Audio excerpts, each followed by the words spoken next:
This week on the Deep Leadership Podcast. Hands down, the single biggest component of success was that the CEO was really, really good at getting stuff done. We made more money in recycling rubber than we have in software.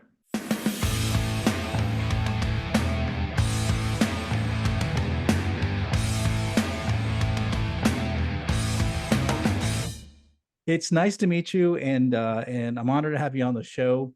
But I wanted to just start off the discussion. What compelled you to write this book as a handbook for managers? Who was this book written for? Yeah, that's a really interesting question because I didn't set out to write a book. I think a lot of people, especially who have had a long business career or an academic career, say, I want to write a book. For me, it was the opposite. I just became obsessed with this notion of why some people are so much better at getting things done than others. So I spent about 3 years studying this, and I worked past all the attribute theories about that entrepreneurs are supposed to look a certain way or come from a certain background. And I identified these 5 skills that all of them had. It didn't matter whether it was Dwight Eisenhower or Oprah Winfrey or Bill Gates, they all shared these same 5 skill areas. So then I had a question, which is, what am I going to do with it? And my wife, Wendy, said, well, why don't you write a book? I said, I don't want to write a book. Yeah, and not because I didn't write a book, but I didn't think it would make a difference. And she said, well, why don't you write a book that's like a handbook, where people can take these skill areas and they can use it the next morning. She's an entrepreneur herself. She said, that's what I would want. And I started thinking, well, that's exactly what I would have wanted when I got started in business. So I took those 5 skill areas, John, I broke it down into the sub skills, and I made it into a how-to book. And in fact, the one debate that we had with the publisher, really the only debate we had with the publisher, was they weren't totally thrilled with the word handbook. And I kept saying, they wanted to use a little sort of loftier terms. I said, no. This is for people who are managers, so they can help them do their job in the morning. And that is what a handbook is all about. And it's turned out that it hit the Wall Street Journal bestseller list, which I never thought was ever going to happen. And it's because there was this huge thirst for a handbook. Yeah, it's interesting that because with 15,000 books written in the leadership space, you would think everything is covered, But what was missing, and what I like about the book is a basic guide to how to be an effective manager based on research, based on the people that have been successful before you, and a simple, like you said, a handbook, a guide. This is what you read on day one. I love that idea about the book.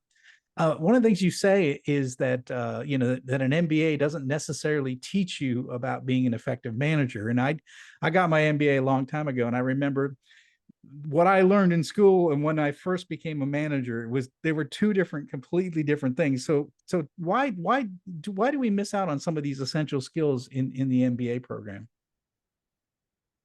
I'll be teaching a class, or I used to teach a class, and we'd say, and it's really important that you build a team and have great people working for you. And all my students would nod. They walk out the door and they go, I don't know how I'm supposed to do that, but I know I'm supposed to do it. And so it went with all of these. That was one of the 5 skills, all these different skills. And it's a huge missing component within the MBA program. So what I said is, I said, you know what, this is the way you teach how to be a good leader, how to be a good teacher, how to be a good manager. Because I believe that being a good manager is also being a good teacher. That's why that's the context I use the word teacher. And so I said, okay, well, what are the components of building a team? Well, you have to learn how to hire. You have to learn how to get good coaching and good feedback. You have to know how to onboard. You need to do exit interviews. There were 7 simple steps. And so I just broke it into those 7 simple steps in how to lead. So it's not like a leadership book, rah, go out there and go get them, gang, but you're on your own on how to do it. This is the opposite. This is, I know you don't need any more persuasion that you need to build a team. I'm just going to tell you how to do it. So you've got this how-to manual. And I think increasingly, at least in our MBA program at Stanford, we are shifting more and more towards being practical and recognizing that we're sending people out in the world, and they do need these basic skills. I have an investment company. We've got about probably about 80 companies in our portfolio. And I look back over the last 18 years on performance, And the single biggest determinant on how well companies in our portfolio did, it's not the market, not technology, software, none of that. Hands down, the single biggest component of success was that the CEO was really, really good at getting stuff done. And we made more money in recycling rubber than we have in software. Yeah, yeah. I mean, that's the essentials. This is what management's all about, is being able to, like he said, organize people to get things done. And I think that you're right. We go to MBA school, we study accounting, we study operations, we study legal, we study ethics, we study all these things, but it's like you get to your first job, you're like, I gotta hire 10 people. Like no one's Yeah. ever told me. It taught me how what I can and can't ask in a interview, and how to hire the right people. I think we miss out on that. It's almost like the joke you hear sometimes where people talk about high school, like I learned the quadratic equation, but I never learned how to do my taxes, right? So we're missing out on like some of the basic fundamentals and when we Yeah, go through the program. Yeah. in my class, we role play those conversations. I mean, we have a student comes down and you actually role play it. We practice it because of exactly the kinds of things that you're talking about. So I Yeah. come from as you said in the intro, John, I teach now at the Stanford Business School, but before that, I was a 5-time entrepreneur. And so I have spent my time, on the field. And I know what it's like to be in a situation where you just don't really know what the right answer is. And so, okay, so I'll take 10 years, and at the end of 10 years, I'll find the answer because I'll make a whole bunch of mistakes along the way. Or someone could just tell me on the front end the right and wrong way to do it, and I'd be happy to start on third base. So we're trying to, like, through the manager's handbook, trying to put people on third base. There's some stuff that is not in the book, obviously, some things that you're gonna have to learn on your own, but I want people to read this book and start on third base. I love that. I love that. So, you mentioned it. There's these 5 essential skills of effective management. Give us a flavor for what they are, and then the question I would have: can anyone master them? Is it you have to be born with these skills? Yeah, so broke down to a commitment to building a team, fanatical custodian of time, so time management, a willingness to seek and take advice, ability to set and adhere to priorities, an obsession with quality. Now, those might feel a little bit like kind of platitudes, but every one of those I break it down into these sub skills. So I'm going to pick one that may not be obvious. Willingness to seek and take advice. And we go, oh yeah, I know I'm supposed to seek and take advice. Well, not so fast. Okay. So when you call up someone for advice, do you structure that phone call in a way that you get an hour's worth of information in 20 minutes? Or do you structure it in a way that you get 2 minutes of information in an hour? And so there's a specific way that you ask and you deliver your question in a way that you can maximize the value from that person. If you want to get an executive coach, how do you pick an executive coach? Where do you go get them? What are the questions you ask? What do you expect from an executive coach? And so it goes. So each one of those chapters says, look, I know you don't need me to convince you that you need to go take advice. I mean, that's like, that's almost cheating when you can just call up somebody and get the answer. But how do you do it in the way that like the masters do it? How do you do it the way Bill Gates used to get advice from Warren Buffett? I mean, these are the people that I went out to research and find out how they do it. I love that. I love that. So, in a way, this is practical advice that anyone can employ, right? So this is not like leadership skills you're born with. This is like, no, if you want to, like your story, if you want to seek advice from people, right? Then Mhm. here's the way to do it. Here's the way to maximize the time. Here's the humility that's required to get that done. Yeah, I like Yeah, that. and John, you had asked me, you said, can anybody do it? So I was watching my niece play the piano. She's an extraordinary piano player. And I was, how do you do that? And then I thought, okay, well, you need to learn how the difference between a sharp and a flat, how the pedals work, how you hold your hands over 88 keys, et cetera, et cetera. You combine all those and you make music. Or if Mm. you want to learn how to play a sport, let's say I'm not a golfer, but I have golfed enough to know that I'm not a golfer. But to learn how to golf, you need to know the difference between a putter and a driver. You need to know how to put the ball on a tee. You need to know where to have your feet. So any one of those, what I'm calling sub skills, is within anybody's capability. You learn the sub skills, you combine them, and you master the primary skill. So going back to the first one, which is ability to build a team, I take hiring and I say, how can I describe how to be really good at hiring in the fewest words possible? Mm. Because my reader doesn't, they don't have time to read an 800-page book. They're busy, they're running an organization. So I take how to hire and I put it into 20 pages, not 250 pages. Yeah, I like that. That makes sense. I mean, one of the things I found, and we've had Ken Blanchard on the show, for example, and one of the things I like about him is all his books are short and easy to read, and what he says is, I want you to read the book, but more importantly, I want you to implement the ideas in it. So I don't want to make it a 600-page, difficult thing to read. I want it to be something that you go, I need to do that, and actually go and apply those ideas. So I like the idea of short, to the point, get some, this is what you need to do to get it done. I like that a lot. Yeah, that makes a lot Yeah, of sense. Ken's material is terrific. You're What's that? lucky to Sorry. have, I said, Ken's material is terrific. You're lucky to have him on your show. Oh yeah, and it's interesting too, because in person he's exactly like he is, that you would imagine he is. I mean, he is just a natural good, he's great at people and dealing with people. So he's phenomenal guy for sure.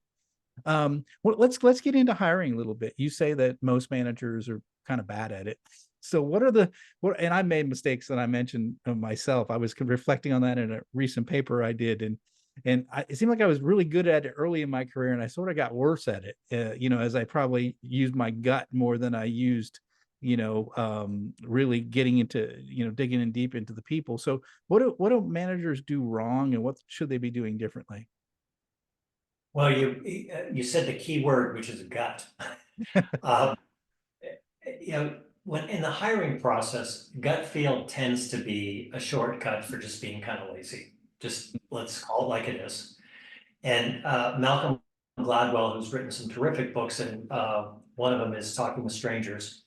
And he tells this fascinating story about this world leader, Neville Chamberlain, who was Prime Minister of Britain, and Hitler was Chancellor of Germany.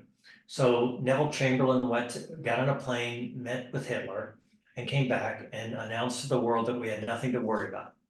And his reasoning was the way it had to do with Hitler's demeanor, specifically the way he shook his hand, Hmm. that he shook his hand with a two-handed handshake that he said he reserved for only his special friends. And he said that this is a man I can trust. So Malcolm Gladwell and many, many others got Adolf Hitler wrong, and he, of course, turned into a monster. The one guy who didn't get him wrong was Winston Churchill. Why is that? Winston Churchill never met Hitler. Winston Churchill based his assessment on Hitler on data. He looked at what Hitler was doing. He wasn't influenced by his demeanor, how he shook his hand, and so forth. That's really the principal sort of lesson behind hiring, is that you have to hire based on data. And as a result, you'll end up not hiring people who are really good at interviewing, who are really good at shaking your hand. And instead, you'll hire people who are really, really good at getting things done. And there are very simple ways to do it, which I lay out in the book. And I want to give you an example of how simple I try to make this. First of all, you should if you can, hire in a team. You should have 2 or 3 people interviewing at the same time. Why? Because you're all looking at the same data. Otherwise, if you have 3 different interviews with 3 different people, you're all talking about different data. So you have a common data set. Second, I'm going to give you 2 examples. The second is that when you discuss the candidate, you discuss them in reverse order of seniority. Because if the top guy talks first, then he or she is going to influence the views of the other 2 people. Can't help it. It's just human nature. So I go through these very, very simple, easy to implement things the next day that will improve your chances of hiring the right people. And of course, we all have had experience where we hired a dud, and how incredibly expensive that is to the organization. And when you get a superstar, you just can't pay them enough. But the world is filled with superstars. You just have to be able to know how to find them and identify them.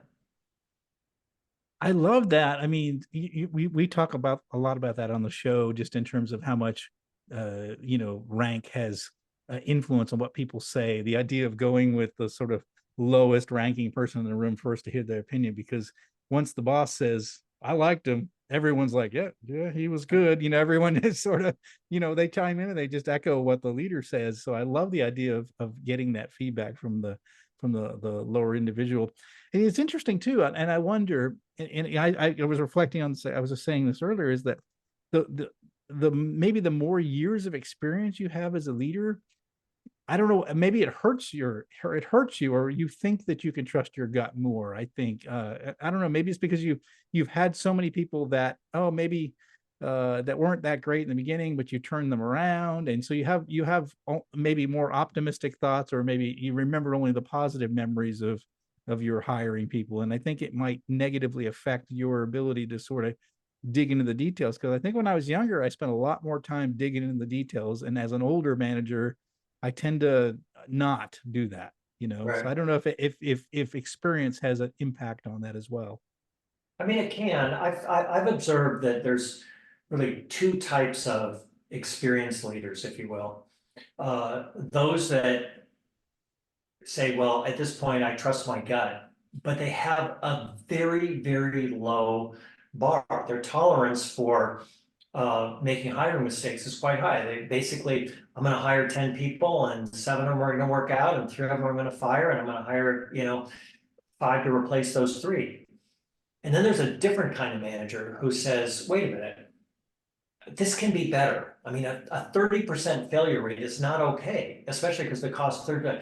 How do the very, very best people hire? And that's what I'm going to do. And then, by the way, and this is a critical part of the manager's handbook, is that it's okay for you to be really good at hiring. We're after we talk about hiring, but it's quite another thing when you build an organization that's good at hiring. And when you go and interview at a place like Apple Computer, for example, that's, Steve Jobs was extraordinary at spotting talent. We like to talk about, these super leaders like they have a red cape and they can have X-ray vision. But Steve Jobs was very specific and methodical about how he spotted talent, and he demanded the same from his managers, who demanded the same from their managers. As a result, Apple builds up an extraordinary organization. Jeff Bezos, he's legendary in how he runs his meetings. And I described, basically a how-to format on how to run an effective meeting. But he knew, like, who cares if I'm good at running meetings? I need an organization. I need Amazon to run great meetings. That's where it's transformative. That's why increasingly, we use the word leader a lot. And I use the word manager a lot, but I'm almost kind of more, John, using the word teacher, because I'm trying to instill in my students and the CEOs that I work with, you got to think of yourself as a teacher. You're not an individual performer if you want to really build a substantial organization.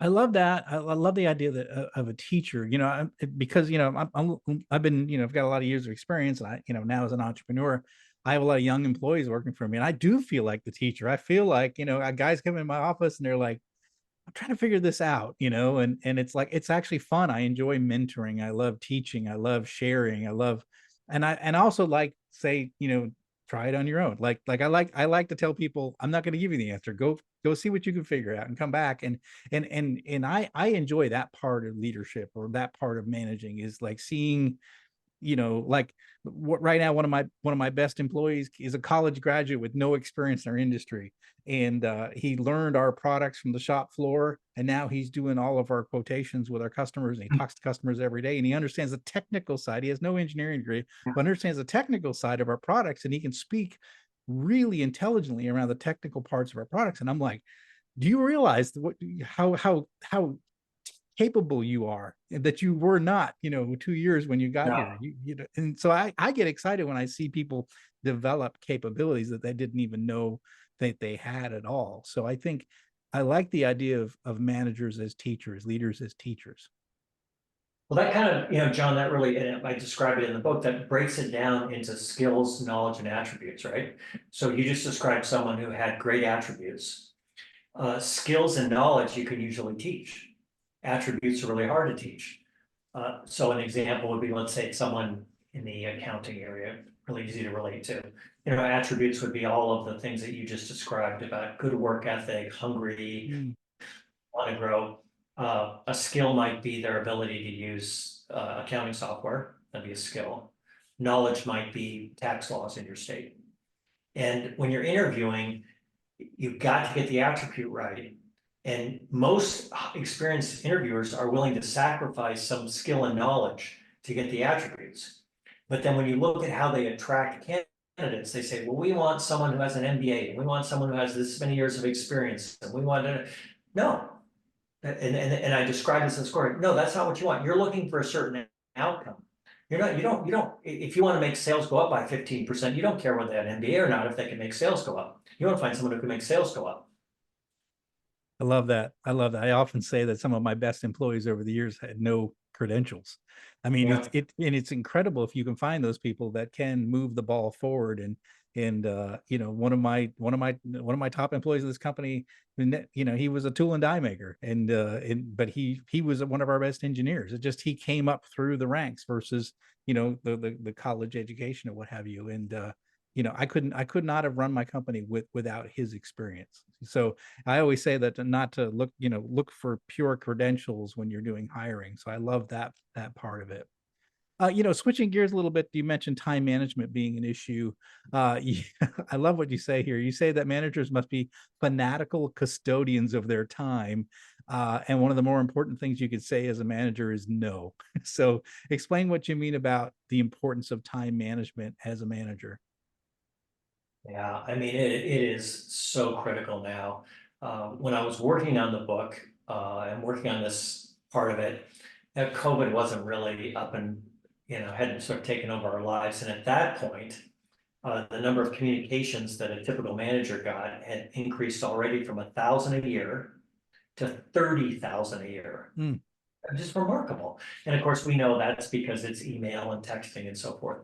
Um, and that was all supposed to make us efficient, right? But we know that all it didn't increase collaboration, didn't make us more efficient. It just increased the ease at which people could waste each other's time, right? And now, since COVID, with the introduction of video and with our smartphones and so forth, it is so easy to grab people's time and say, hey, got a minute? I want to pick your brain. Let's talk about this. Let's add Joe and Bill and Margaret to the meeting. And it's a huge, huge time sink. So what I did is I looked at data that was done at Harvard at 27 high-performing CEOs, and they followed them around 7 days a week in 15-minute increments. And if you can imagine this, John, they ended up with 60,000 hours of data. And a good friend of mine, Michael Porter, who's a professor at Harvard, he had been instrumental in doing the study, so he was the one who introduced me to it. And what I found is that those 27 high-performing CEOs were really, really great at how they managed their time, but they did not go to a weekend seminar and completely re-engineer their life, of which we all know those things deteriorate over time and we go back to our old habits. It was a handful, like half a dozen, very simple, straightforward things that captured, in most cases, about 2.5 hours worth of time back that we waste. So I took those, we'll call them hacks. I don't really like that term so much, but I took those hacks, looked at the universal ones, the ones that were really easy to implement, and put them in the book. I'll give you a simple example, John. I took all of my half-hour meetings and moved them to 20 minutes. I took all of my hour-long meetings and moved them to 40 minutes. Now, that may seem like no big deal. You go look at your calendar and go backwards and take all those meetings and save that amount of time. 20 minutes on the hour-long meetings, 10 minutes on the half-hour meetings, and you add it up. And if you're anything like me, that adds up to 80 minutes a day. Okay. Furthermore, if you have a 20-minute meeting, what is sort of amazing is that people start on time and end on time. There's just something about we're having a 20-minute meeting versus come on in for an hour, and then people float in 5 minutes late and they go 5 minutes over. So this sort of thing that you can do tomorrow morning are the things that I put in the book. Because again, I wanted to write a book that people would use, not a book that people would read, be inspired, be all psyched, and then 2 weeks later they're going back to doing what they were doing before. Hmm. I like that a lot. Yeah, I think that makes a lot of sense. Yeah, I think one of the things that we struggle with as leaders, I think, is that we want to be present, we want to be available, we want an open door policy, right?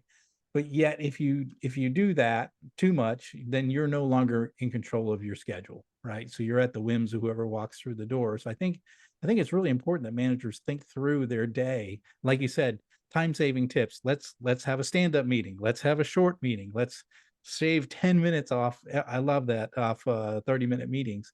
And the other thing too is I think leaders need, like, I'm going to shut the door time, where they need to think and reflect and I often tell my people, Like if I've got something going on, I'll actually say I'm going to probably at 11, I'm going to be working on some stuff. So I'll have the door shut. So I let them kind of know I got some stuff I'm going to be working on. So it's not that I'm being rude and I'm being disconnected, but I need a little think, I need a time to think.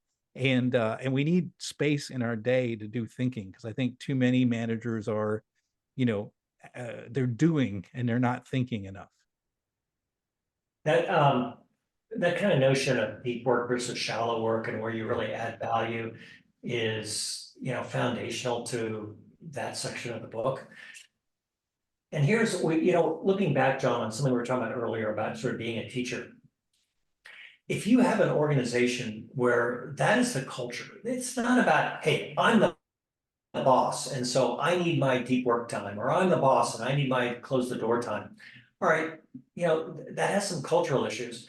But if you're saying to your manager, you have a lot to add, a lot of value, and I don't want you to have an open door, okay? I Mm, want you to give the people who report to you plenty of time, but give them quality time and structured time. All right, I don't want you responding to email at 2 o'clock in the morning. And yeah. so you're not saying this is the behavior of the boss, and all you guys, I want you to operate differently at my whim and, answer the phone whenever I call. I'm saying this is how I operate, which is, by the way, is how I want you to operate and how Yes. I want your team to operate. And so then they know, okay, if I'm not going to come in and just say, hey, got a minute to my boss, because he's telling me I'm not supposed to do that with the people that report to me. And can you imagine a world where pick the leader that you admire the most? Okay, let's say whether they're alive or not. Say because we were talking about him. Take Bill Gates or Steve Jobs. Can you imagine just knocking on Bill Gates's door and saying, "Hey, Bill, got a minute?" Okay, of course not. Or going to Warren Buffett and say, "Hey, Warren, got a minute?" That's not how they operate.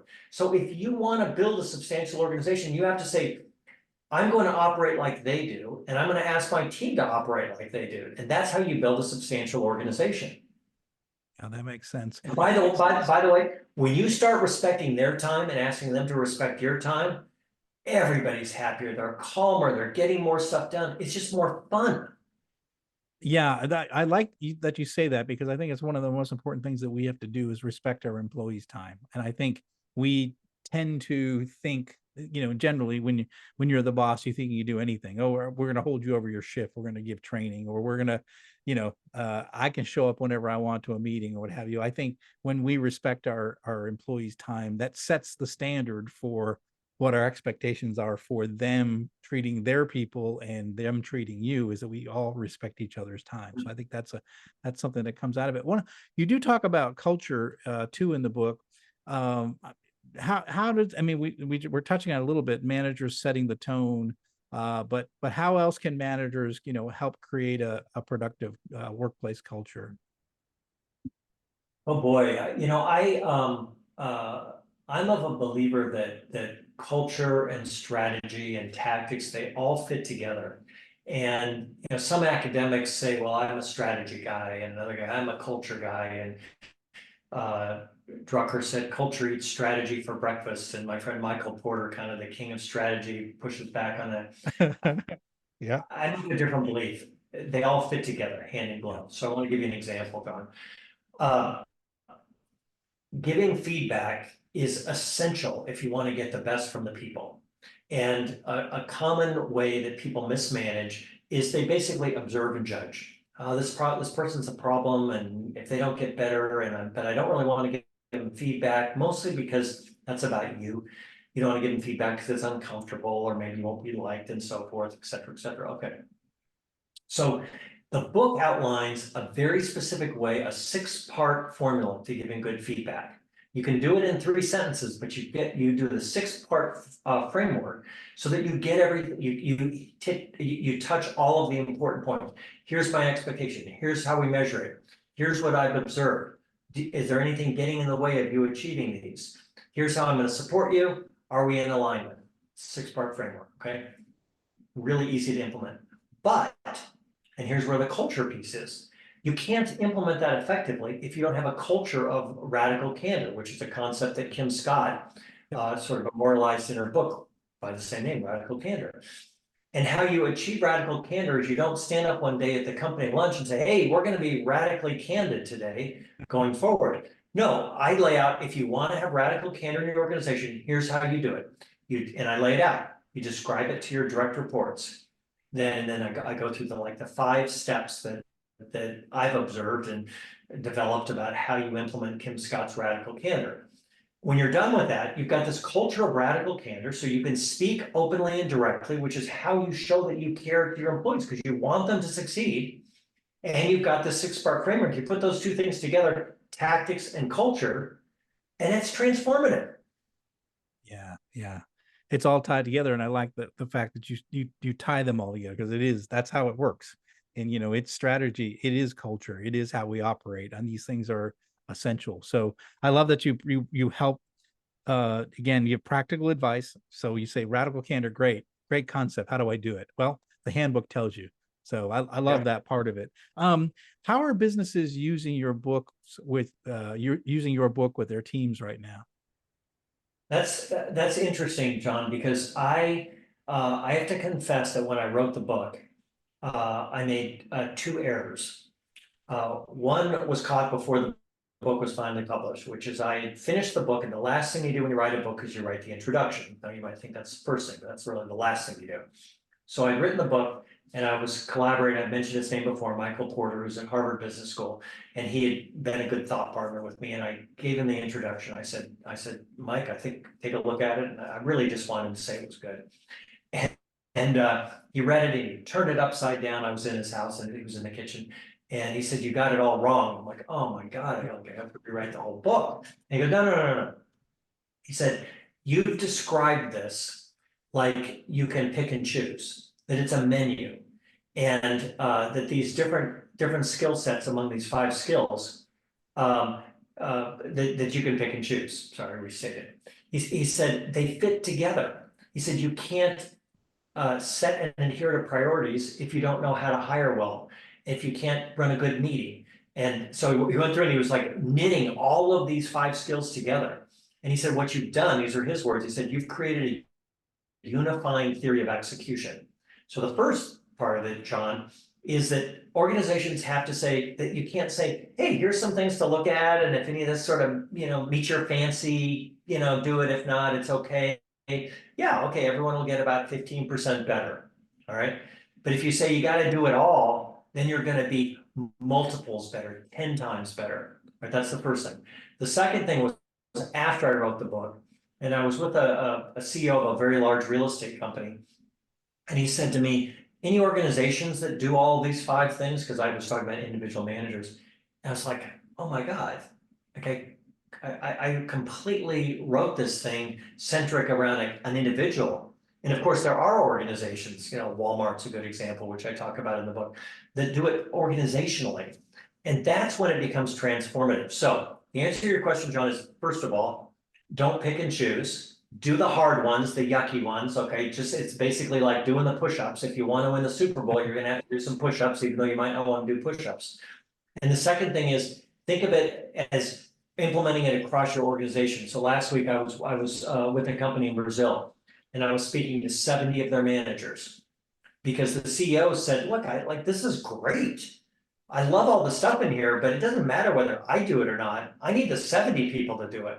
So I talked to those 70 people. So I've been doing increasingly more of my speaking, and as a CEO will read the book, they'll say, give me a bunch of copies of the book. I'm going to make my team read it. And then I need you to come and help us implement it across the organization. That's when it's transformative. I love that. Take it to all the levels, not just the CEO. Absolutely. Yep. So what's next for the book? Well, what's next for the book is that I didn't write the book, or I didn't intend to write a book.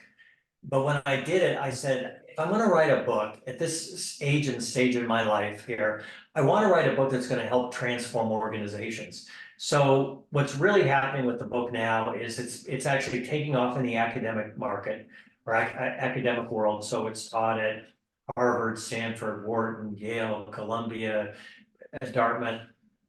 So schools are using it at the MBA level, which is fantastic. And then the second is that CEOs are reading it and they're saying, okay, I want that for my organization. And then I'm working with them to try to help them transform their organization. and that's really fun for me. I was thrilled that the book became a Wall Street Journal bestseller and USA Today bestseller. But that felt good for about an hour.